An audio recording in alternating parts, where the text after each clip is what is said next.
ഗ്രാമിക ന്യൂസിലേക്ക് സ്വാഗതം. തലശ്ശേരി കണ്ടിക്കൽ പ്രദേശത്തെ കണ്ടൽക്കാടുകളിലും സമീപത്തെ എരഞ്ഞോളിപ്പുഴയിലും കക്കൂസ് മാലിന്യം ഉൾപ്പെടെ തള്ളുന്നത് പ്രദേശവാസികൾക്ക് ദുരിതമാവുന്നു. നഗരസഭയിലെ 16-ാം വാർഡിലെ കണ്ടിക്കൽ പ്രദേശങ്ങളിലാണ് വൻതോതിൽ മാലിന്യം നിക്ഷേപിക്കുന്നത്. ഇത് കാരണം പരിസരവാസികളും നാട്ടുകാരും ഏറെ പ്രയാസത്തിലാണ്.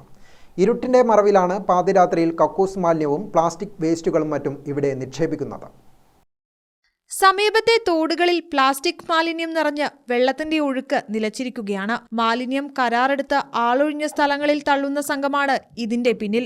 ദുർഗന്ധം കാരണം ആളുകൾക്ക് ഇതുവഴി സഞ്ചരിക്കാൻ പറ്റാത്ത അവസ്ഥയാണുള്ളത്. രാത്രികാലങ്ങളിൽ നാട്ടുകാർ സംഘടിച്ച് മാലിന്യം തള്ളുന്നവരെ പിടികൂടിയിരുന്നു. നഗരസഭ കനത്ത പിഴയും ഇവരിൽ നിന്ന് ഈടാക്കിയിരുന്നു. വാർഡ് കൗൺസിലറുടെ നേതൃത്വത്തിൽ ജാഗ്രതാ സമിതി ശക്തമാക്കാനുള്ള നീക്കത്തിലാണ് നാട്ടുകാർ. ഇവിടങ്ങളിൽ മാലിന്യം നിക്ഷേപിക്കുന്നത് കാരണം ദുർഗന്ധവും നായ്ക്കളുടെ ശല്യവും വർദ്ധിച്ചു വരികയാണെന്ന് സമീപത്തെ ഓട്ടോ ഡ്രൈവർ പറഞ്ഞു. ഇത് കണ്ടിക്കൽ പ്രദേശമാണ്. അമ്മയും കുഞ്ഞും ഹോസ്പിറ്റലിൻ്റെ പരിസരമാണ്.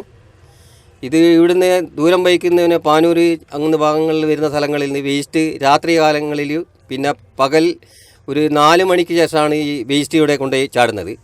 പിന്നെ ഈ തോട്ടിൻ്റെ പക്കത്ത് പിന്നെ കക്കൂസ് മാലിന്യം ഇവിടെ ലോറികളിൽ നിന്നാണ് ഇവിടെ കൊണ്ടുപോയിടുന്നത്. ലോറികളിൽ നിന്ന് ഇവിടെ പിന്നെ ഇവിടുത്തെ മുനിസിപ്പാലിറ്റിന് അനാസ്ഥ ഉണ്ട്, ഒരു ശ്രദ്ധയില്ലായ്മയുണ്ട് ഈ പ്രദേശം. പ്രത്യേകിച്ച് ആസ്പത്രി പ്രദേശമാണ്. പിന്നെ നമ്മൾ ഹൈവേൻ്റെ പരിസരമാണിത്, പുതിയ ഹൈവേൻ്റെ പരിസരമാണിത്. അതുകൊണ്ട് എത്രയും പെട്ടെന്ന് അതിനൊരു പരിഹാരം കാണണം. ഇതിന് നായ്ക്കൾ കുട്ടികളെ വയ്യന്നെ വായിന്ന്, രാവിലെ ഒറ്റക്ക് കുട്ടിയൊക്കെ പോകുമ്പോൾ കുട്ടികൾ വയ്യന്നെ വായിന്ന്. പിന്നെ ഈ ചില വണ്ടികളിൽ നിന്ന് കോയിൻ്റെ കാല് കൊണ്ടേ ഇടുന്നുണ്ട് ഈ പ്രദേശത്ത് നായികൾക്ക് വേണ്ടിയിട്ട്. അതുകൊണ്ട് അതൊരു ഈ ഗവൺമെൻറ് മുനിസിപ്പാലിറ്റി ഒന്ന് ശ്രദ്ധിക്കണമെന്ന് വിനീതമായി അഭ്യർത്ഥിക്കുകയാണ്. ഗ്രാമിക ന്യൂസ്, തലശ്ശേരി.